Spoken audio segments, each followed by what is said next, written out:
Welcome to LCTV News. I'm Grace Bentkowski. On today's episode, we're going to be diving into the business world. We're going to take a look at how students are getting involved, and we're going to take a look at how business tactics can be used in future professions.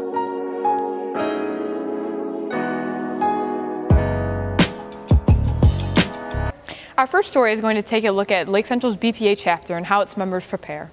Hi, my name's Ariana Kanaya and I'm an LCTV correspondent. Right now I'm standing outside of Mr. Iwima's business classroom where BPA holds its meetings and prepares for its competitions. My name's Todd Iwima. I am the BPA advisor for Lake Central High School. We're able to give old tests to the students so they can use those to help them with anything that's tested. But anytime there's a presentation, a speech or anything, a lot of times that's kids working with their parents, working with their friends, working with other teachers, making sure that they're very successful. With the guidance and advice of their advisor in mind, Lake Central's BPA members have been utilizing their past experiences to lead them to nationals. I've been doing BPA for 3 years now. I do both programming events and all of the opens. For the programming events, I just pretty much program stuff. There's no specific studying. Usually the week before competition, I go to the library and get a couple books, get some reference materials so that I can use them during the test. But besides that, not much. I've been in BPA for 2 years. I am competing in Java and C++.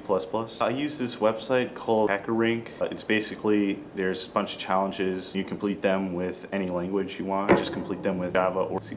I've been doing BPA since my freshman year. I also do programming events, so my preparation is basically just practicing programming. A lot of it, I don't prepare specifically for BPA, I just kind of already program a lot, mostly my preparation. The first year I went to nationals, I found out for one of my events you have to do a certification test. So the next year I studied the things that were on that test, but otherwise not really. With the competition right around the corner, these BPA members will be wrapping up their study sessions.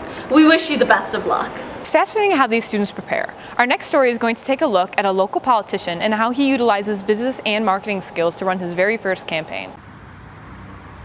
Hi, I'm Ariana Kanaya, an LCTV News correspondent, and I'm currently standing outside the Dyer Town Hall. Dyer is one of several towns that comprise Indiana's 15th district. Recently, a new member of the House of Representatives was voted into office. Hi, I'm Chris Chung. I'm the Indiana State Representative for District 15 in Northwest Indiana. Through my volunteerism in Lake County, we saw ways that the state really wasn't helping its most vulnerable population. So that really was the spur that helped me go into politics. Like any business, a campaign is based around fundraising and getting people to work for you like an employer would. We used marketing across all media, whether it was social media, earned media in the form of the press, and some digital advertisement as well. In a political campaign, it's a little different from the business world because you're already kind of branded with the party that you run with. You have some things that are already decided for you, but right now, we are looking to make a more of an independent brand. We are looking to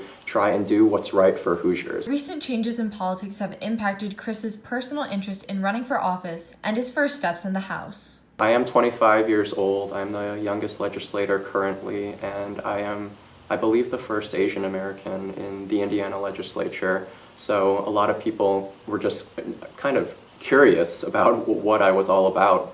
Who am I? I look different from a lot of the folks from rural Indiana and from the other parts, and I have a different upbringing. My parents were immigrants from Korea after the war. I'd say that's what sets me apart, but then like I said, we have so much common ground that we see eye to eye on with our fellows. We have a lot of agenda items on our list as a caucus of what we think can be improved. One of the biggest ones that I heard from people in my district was education funding. A lot of people were frustrated about, they felt like their tax dollars weren't being used wisely, which isn't the case at all. The state funding formula has been consistently broken. We're going to work to fix this problem. That's a top priority in this upcoming session.